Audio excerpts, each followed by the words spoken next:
Assalamualaikum warahmatullahi wabarakatuh. Perkenalkan, nama saya Rehan. Di sini saya akan mewawancarai sejarah desa. Di sini saya dengan Bapak. Baik, terima kasih. Sebelumnya perkenalkan, saya Ferdi, saya perangkat Desa Kopo. Sebelumnya saya ucapkan terima kasih dan selamat datang kepada Rehan dan rekan-rekan. Mangga, apa yang mau dipertanyakan untuk wawancaranya? Bagaimana asal-usul Cidokom? Baik, kalau untuk melihat dari nama Cidokom, memang sampai saat ini tidak ada catatan sejarah yang bisa saya temukan sejauh ini. Namun seperti banyak wilayah di daerah Jawa Barat, jadi untuk nama setiap tempat di Jawa Barat itu kebanyakan diambil dari nama aliran sungai ya, karena di sini pun ada aliran sungai atau anak sungai yang bernama Sungai Cidokom. Jadi kembali mungkin penamaan wilayah Cidokom itu diambil dari nama sungai tersebut. Itu. Apakah ada artefak di Cidokom?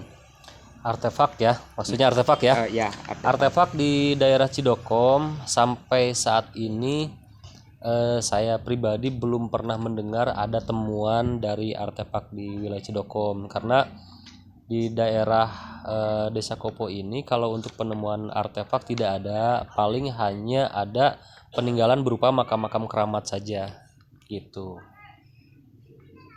Kenapa tidak ada artefak?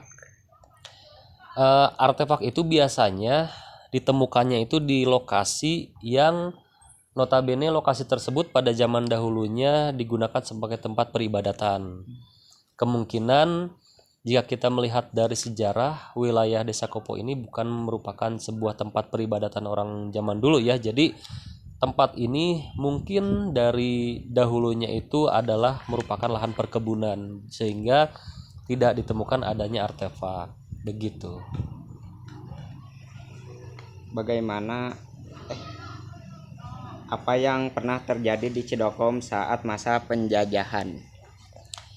Kalau untuk yang pernah terjadi mungkin memang tidak tertulis, namun ini hanya berupa penalaran ataupun kemungkinan-kemungkinan yang terjadi pada saat masa penjajahan. Mungkin adanya perlawanan-perlawanan dari masyarakat sekitar kepada para penjajah, namun yang tercatatnya itu paling berupa, kalau yang berhubungan dengan penjajahan ya, berupa perkebunan teh peninggalan masa kolonial gitu. Jadi di wilayah Desa Kopo ini dulunya itu ada sebuah perkebunan teh, yang mana perkebunan teh itu adalah merupakan perkebunan teh bersejarah karena itu berkaitan dengan masa kolonial atau penjajahan.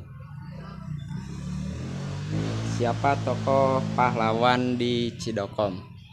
Kalau tokoh pahlawan itu tidak ada tokoh pahlawan apalagi tercatat secara nasional ya. Namun mungkin orang tua atau sesepuh-sesepuh kita dulu itu karena ikut berjuang, itu tentunya kami anggap sebagai pahlawan lokal di daerah kami gitu. Noun alternatif di Cidokom.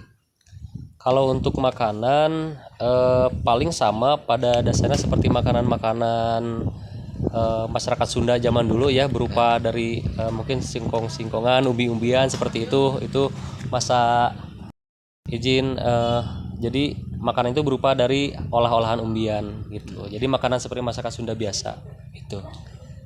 Oke, sekian observasi dari kami.